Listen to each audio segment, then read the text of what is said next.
Good afternoon, everybody. Let me just get myself a little better situated here.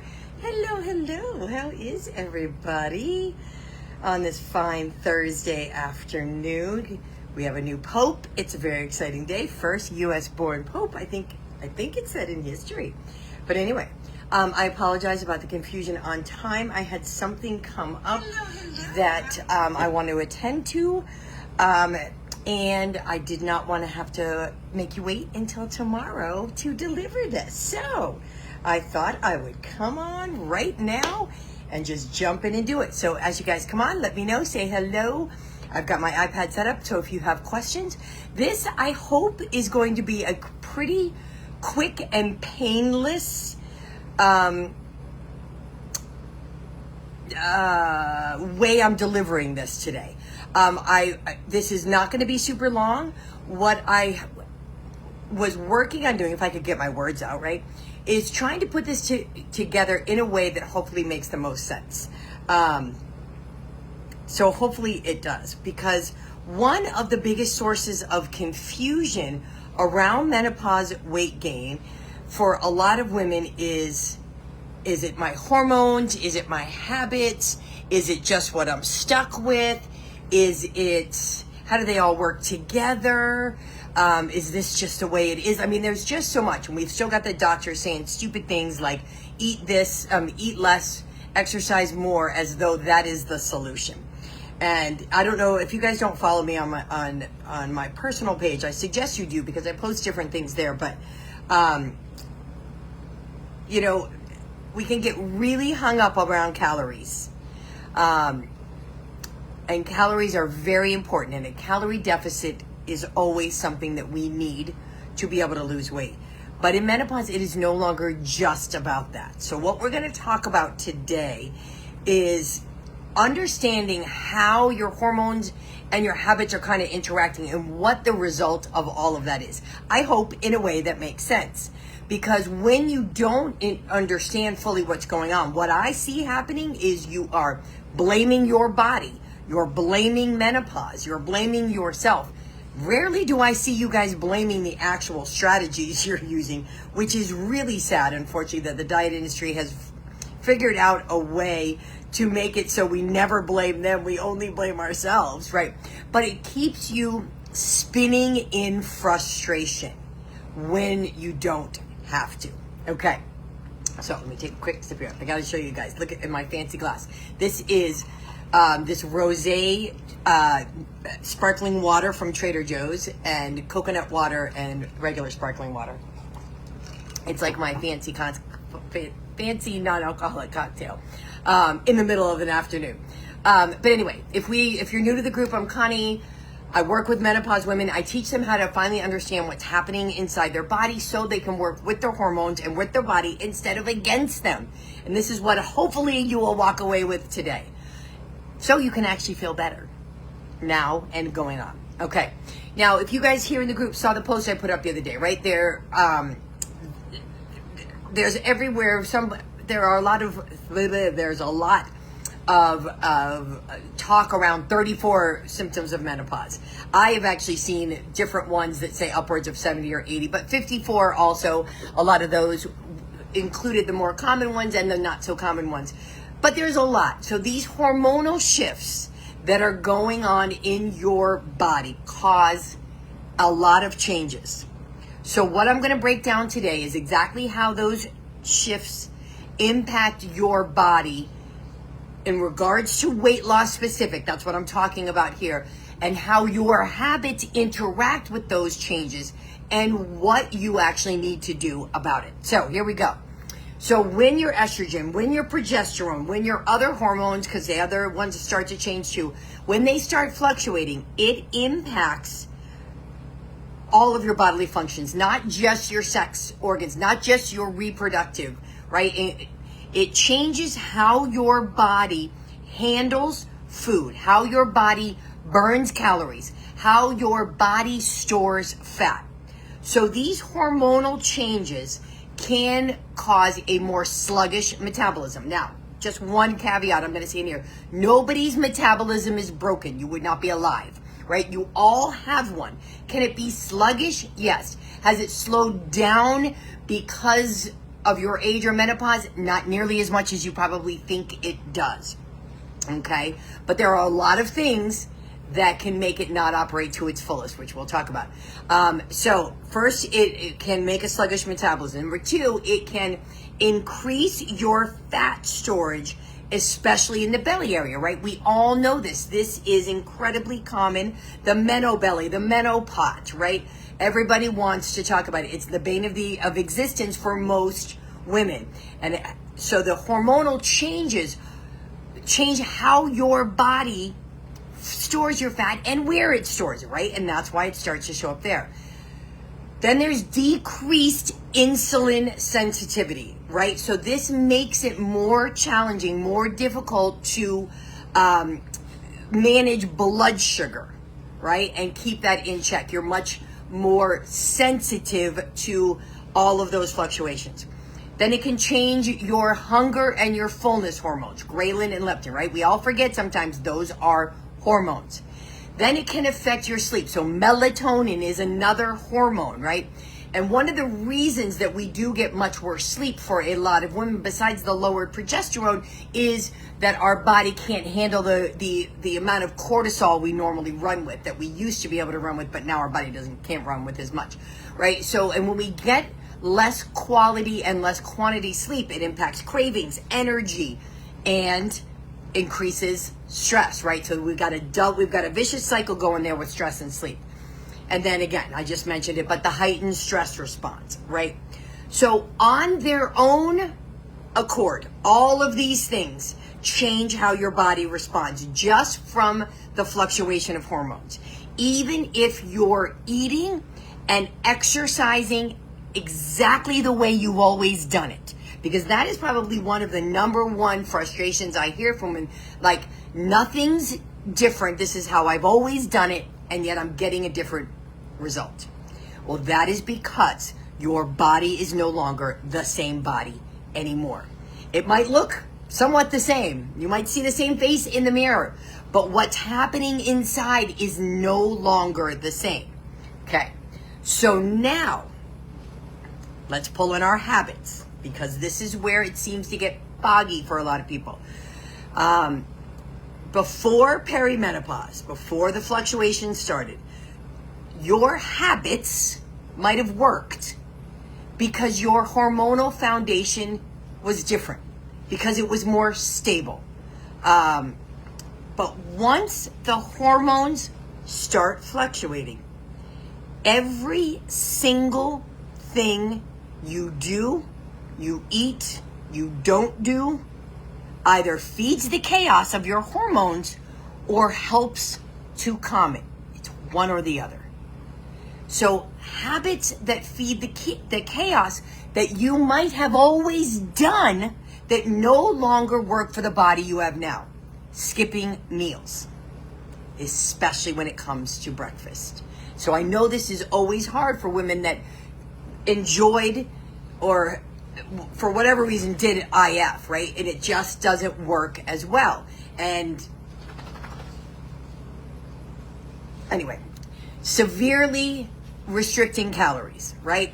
So I had this conversation with my client yesterday, and because I don't track calories with my clients, and it's hard to let go of that, but we still want to pull out this crazy 1,200 calories a day number that was not ever based in science, right? So when we severely undereat, even if we did that before perimenopause, how many of you can honestly say severely undereating is working for you now if you're in peri or post-menopause? Most of you would say it's not.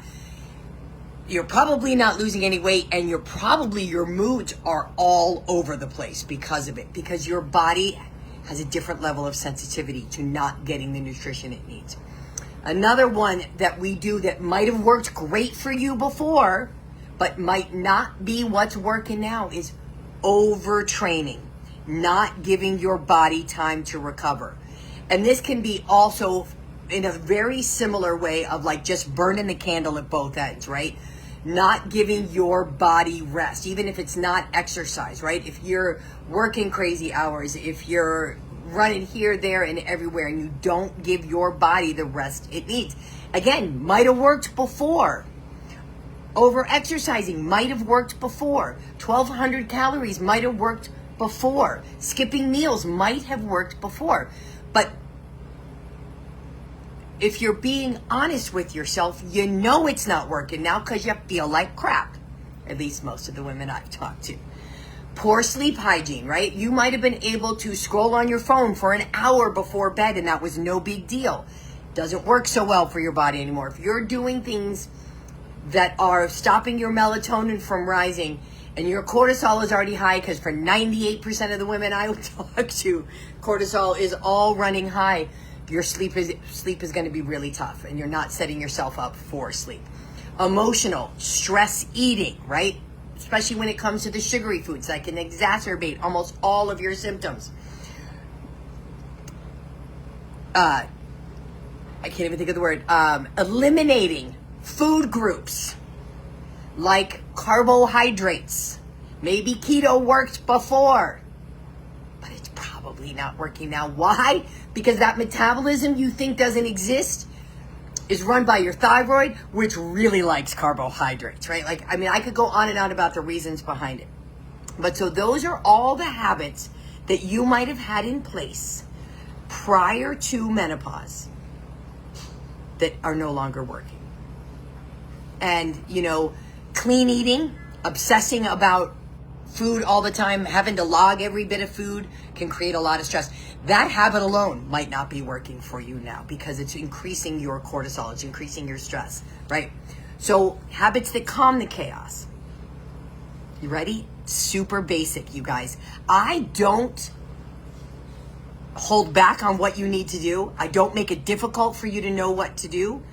I don't say, yeah, it's simple. I'm not always going to say it's easy, but you got to eat balanced, real meals with lean protein, tons of meals, and you got to eat when you're hungry, and you got to stop before you get over full, right? This is not rocket science. We are bringing it back to the basics, right? All right, look at that. I was just getting ready to give up. It's an iPhone and Facebook not being nice to each other because I have 5G full bars and it does this. I have no idea. I cannot figure it out. And the Wi-Fi is worse, so I've tried that. Anyway, so habits that calm the chaos. Eating balanced real meals with protein, fiber, and healthy fats. Eating when you're actually hungry. Not overeating, because that's stressful on the body too. Bringing in strength training. Moving your body daily. Managing your stress through consistent daily practices, even small ones. Protect and sleep like it is your job. Supporting your gut health and blood sugar balance, right? Nowhere in here is it eat 1,200 calories. Nowhere in here is it eat perfectly. Nowhere in here is it you have to go vegan, right?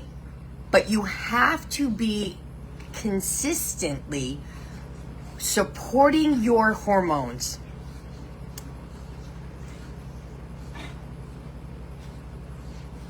The majority of the time, I lost my train of thought there. Doesn't have to be perfect. If you still want to go out and have pizza with your friends, go have pizza with your friends.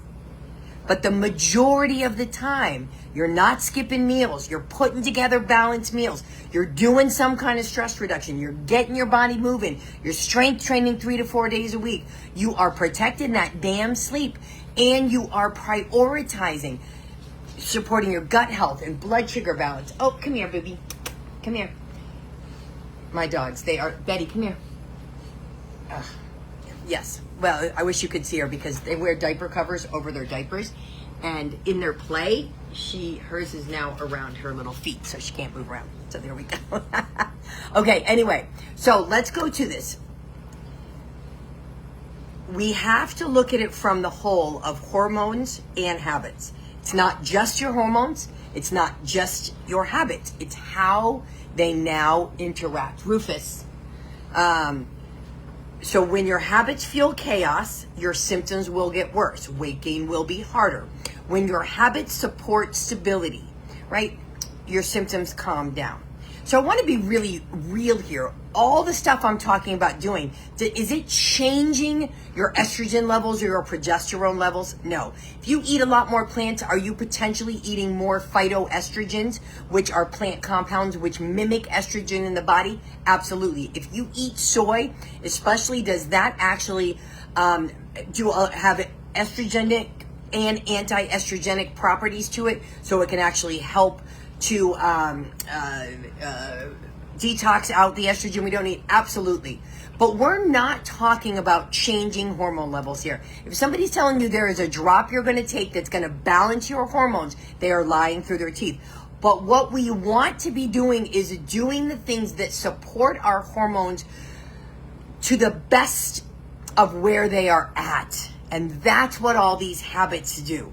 These daily habits are either feeding your energy or draining it, fueling your metabolism or swinging it out of control, stabilizing your blood sugar or swinging it out of control, feeding your gut or depriving your gut of what it needs, helping you to lose weight or stalling you out. I mean, that is it. So what used to work before, extreme calorie cutting, skipping meals, pushing through, powering through the stress, not giving your body the rest it needs, it does not work anymore. And it doesn't matter how long those things worked for you prior. Your body is not the same body. And you can be mad at it, and you can hate menopause. None of that's going to change it.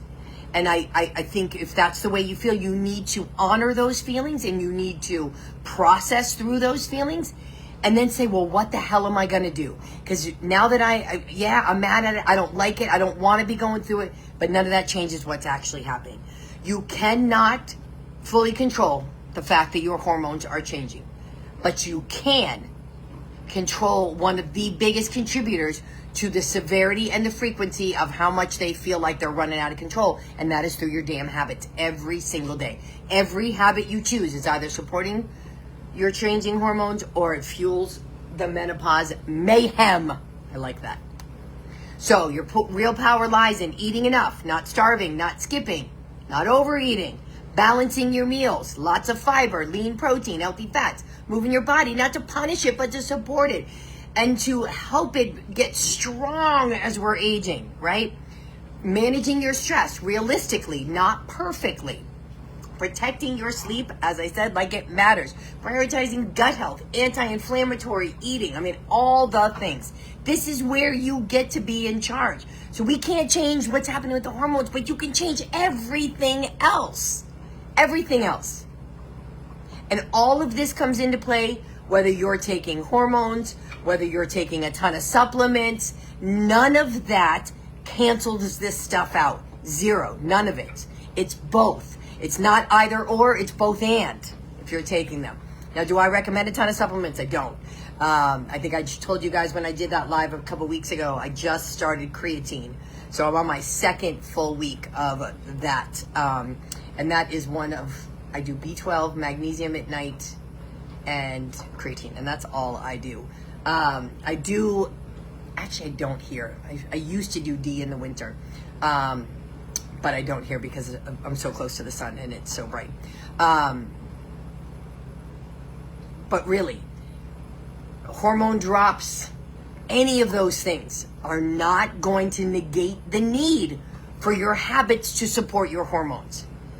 So you can take all the HRT you want. If your habits aren't supporting it, that HRT is going to be struggling to do its job, which is to help increase your hormone levels, right? Okay, so if this opened your eyes, I hope so. If it sounded different and it made it make some sense, I hope so. Because it's not that you're not trying hard enough, right? It's not about trying harder. It's not about blaming the body. It's not about hating menopause. It's understanding the new rules that your body is playing by and following the rules, doing what it needs. This is exactly the kind of work I do with my clients. So book a free consultation with me. Why not? We'll talk about what's happening in your unique body, what you've been trying, tell me the results that you've been getting, and I'll map out a clear path forward for you. You walk away with the plan, whether we work together or not. So it's kind of a no-brainer for you. Why wouldn't you want someone with my expertise to prescribe to you, to diagnose, to tell you what I see as the objective eye looking at it? So send me a message, drop consult here in the comments. I hope this was helpful. I would love to hear your feedback as always. And I wish you a very, very happy rest of the day.